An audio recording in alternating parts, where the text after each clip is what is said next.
right. Yeah, hey, I'm from Wisconsin. So, yeah, I'm used to being number one in a lot of stuff.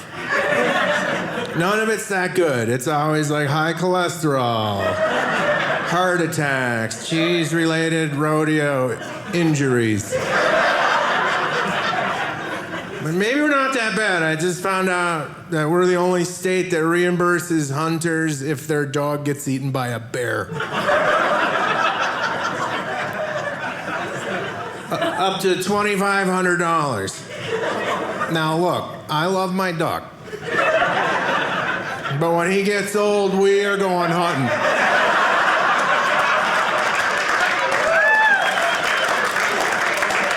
And Chihuahua don't normally hunt bear.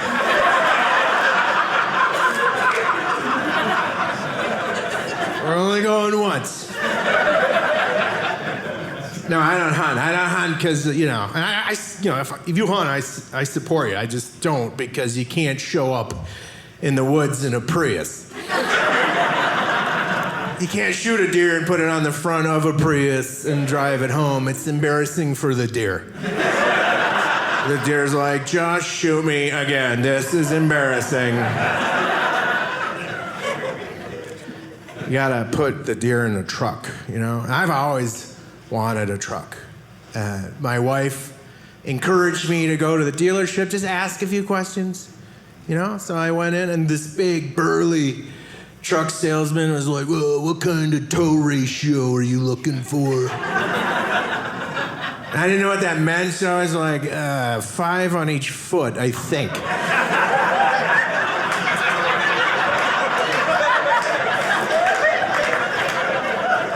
5 on the brake, 5 on the gas, yeah. I wanted a pickup truck and a chainsaw. That's all I've ever wanted. My wife just got me a chainsaw for our anniversary. Yeah, it was an electric one from Aldi. Yeah, there's no outlets in the woods. I gotta run a lot of cable just to cut down a shrub. I just want to be tougher, you know? I think that's why I like football players, you know? Like, I'm a huge football fan, and like, just, they're so tough. Like my favorite running back of all time was Adrian Peterson. He was so tough. He tore all the ligaments in his knee, and then less than a year later, he rushed for over 2,000 yards to become the NFL MVP. And just to put that in perspective, when I was a freshman in high school, I played running back, and the coach was like, take a knee. I went down on my knee, and there was a sand wasp in the dirt. I missed 4 years.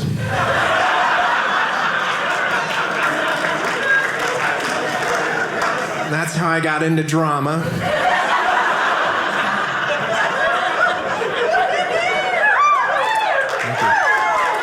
Thank you. No extra charge for that. I almost tore my pants. I had to get new pants just to do a dry bar. I'm so jealous of people that can go into a store and buy pants, put them on, and that's it. Because I can't do that. I have a special size. I'm a 38 waist and a 26 inseam. So I had a custom order, and I enter that into jcpenney.com, and a window pops up, and it says, are you sure that's not a desk at IKEA?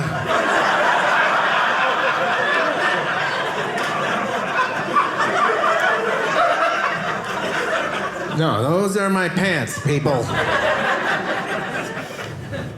Yeah, I could do something sensible, like just, you know, take care of myself and lose some weight, but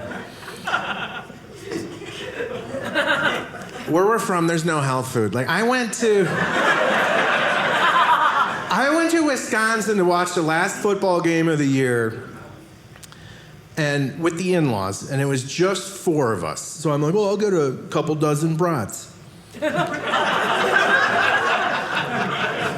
And my mother-in-law was like, well, I got a couple dozen brats. And Uncle Jim was like, I got a couple dozen brats. That's 72 brats for 4 people. So at halftime, I had to run out and get more brats.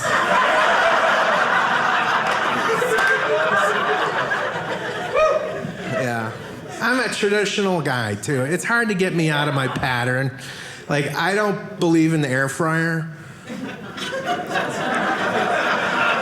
All these air fryer people are like, oh, the chicken wings, everything, the cauliflower nuggets, everything's so... I don't hear any of it. You know why? Because I'm a hot oil guy.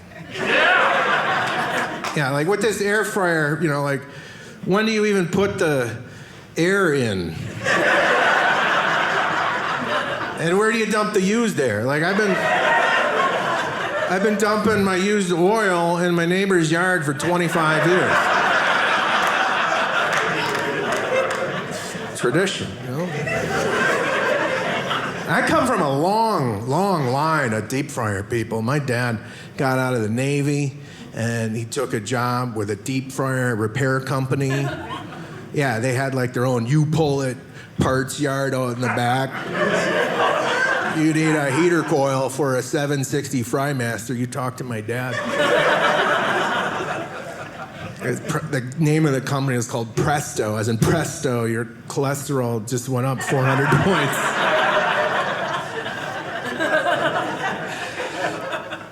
But yeah, I could just take care of myself better. That would help a lot. And I've tried tricking myself into exercise. Like, I was going on a road trip. I knew the hotel wouldn't have a gym. It was in South Dakota, and it was very small. And I wasn't really, I knew I'd be cooped up, you know? So I took a deck of cards. I thought I could trick myself into this one where you shuffle them up, and then you, like, flip one over, and if it's like a 9, you do that many push-ups, and then you flip another one. If it's an 8, do that many sit-ups, you know? And I just kept modifying it. I'd throw out the face cards. Like, 7 is a wild card. Like, take a nap or make a frozen pizza. And, like, the aces were like 1 or 11, depending on how many naps you deserve. And I've tried yoga. That's good for the body, you know, and the mind. And, you know, they say it helps you process anger. I just found the closer my face got to my rear end, the angrier I got.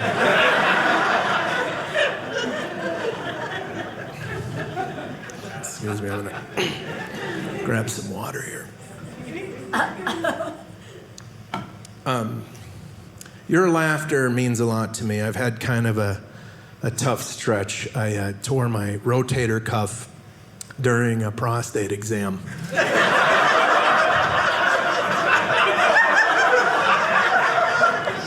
It was a telehealth visit, and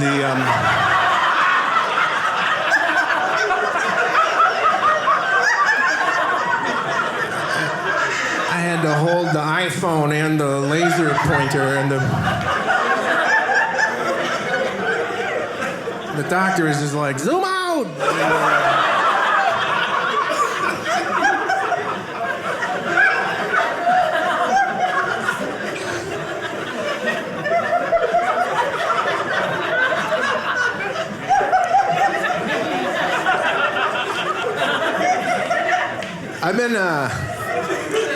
I've been coloring my own hair for 25 years. And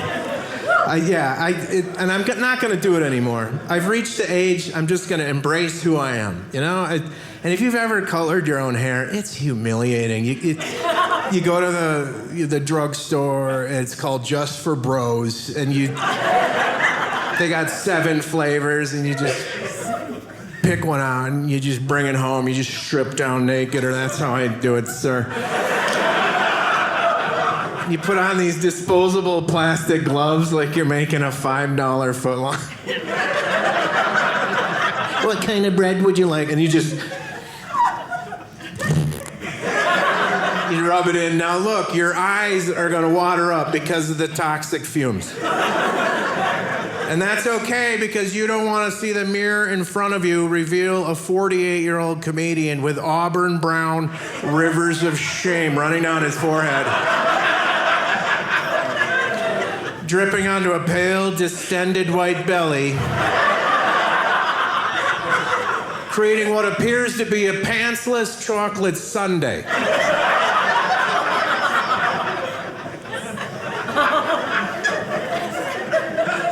And they make it for your beard and mustache, too, you know? Like, it's called Just for Bros Beard and Mustache. Like, well, why not shave it off of that? Boy, you got a nice stash. Is that real? Would you ever comb anything in there? No, you can't do it. You look like a weirdo. You're like, I'm going to accessorize my bottom face with my top face. Everything matches. So during the pandemic, my wife and I decided that we would try camping. And that always goes better when both people like to camp. But we went on Craigslist, we bought a used 1977 camper, 9.5 feet long, holds 2 angry adults and 1 fart.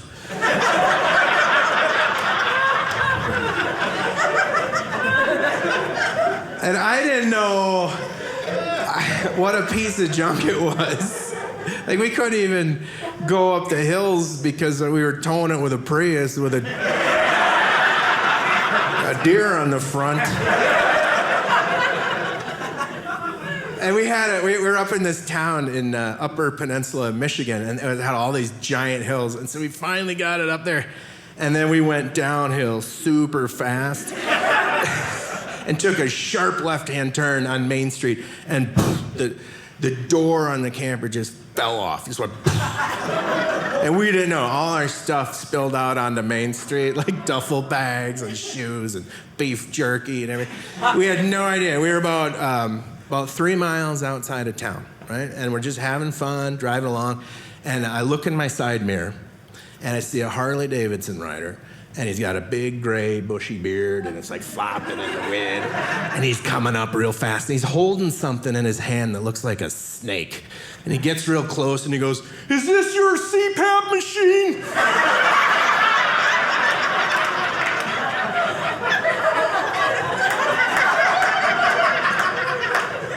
The motor for it's back on Main Street.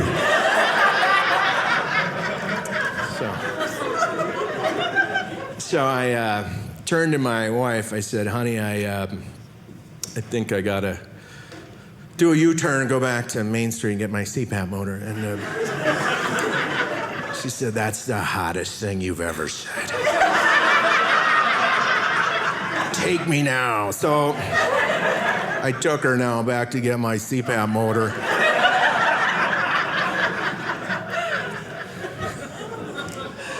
Picked up all our stuff. And here's what I learned about camping. Like, it's always kind of late. You know, you're always hungry. You're always wet. It's always raining. You know, we get to, like, the state park campground at 3 in the morning, and you're cramming dollar bills into a pay box. My wife gets out her spotlight. She's got this big old spotlight. She illuminates the entire campground, like... And we just drive around and around like 2 crazy people. And then we're like, there it is, there's the spot. So my job is to back in. I do this. I back in, and then I always do this. I go, oops, over the fire pit.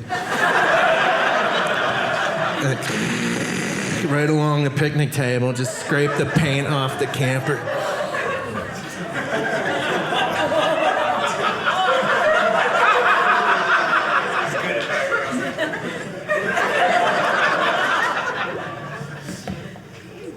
So then, my job is to get out, and I do this thing. I do this one, you know? I just keep doing this and this and this, and keep doing it and do it, you know, and keep doing it until I realize I'm going the wrong way, and then I keep going back and back and back and back and back and back, get angrier and angrier and angrier and angrier. And then I realize that the lake is over there, so we gotta flip the whole, and I'm like, oh, crap, I just keep doing it and doing it and doing it. Like a maniac making mashed potatoes, like, argh. That's camping.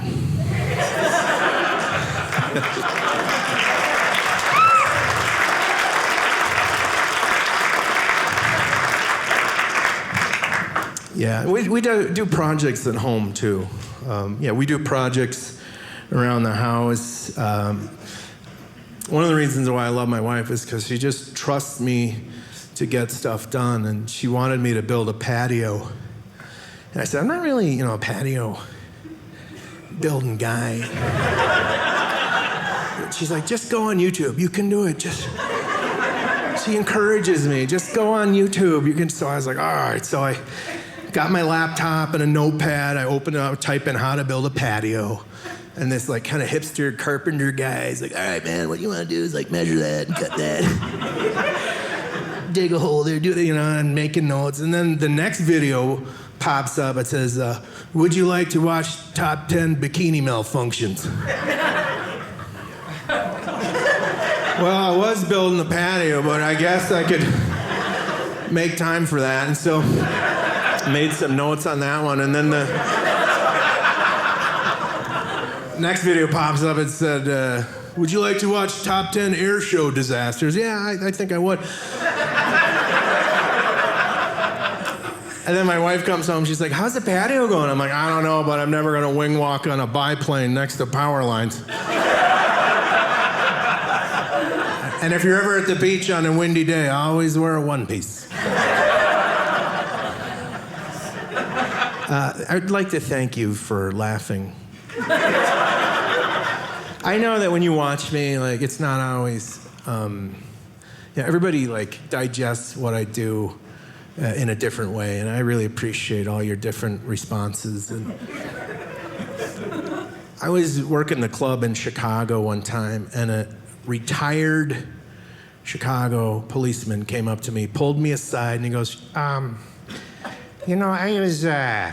was watching you up there, and it reminded me of stand-up comedy.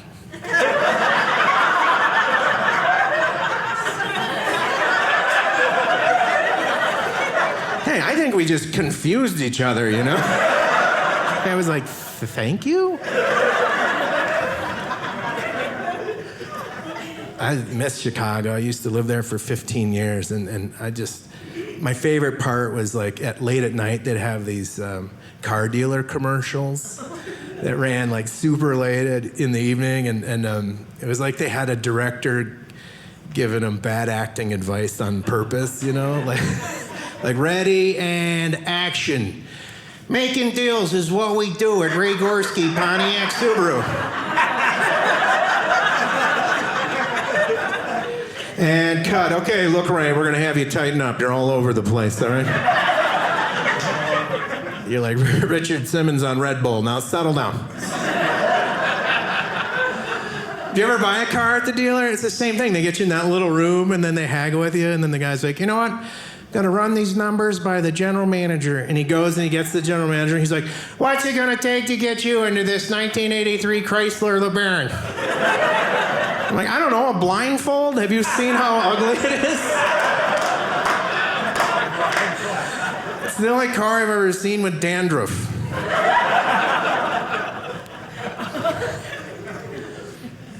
Well, thank you. I'm gonna go fly back to the Midwest tomorrow. And I don't trust the airlines because they're advertising specials that don't exist. A round-trip ticket starting at $49. Then you go on the website, there's like one $49 plane ticket, and it leaves like a year from now at 4 in the morning. It goes from like Laramie, Wyoming to Fort Wayne, Indiana. And it's the pilot that blacks out over 10,000 feet. And the flight attendants are cats. Thank you very much. Have a great rest of your night. Thank you so much.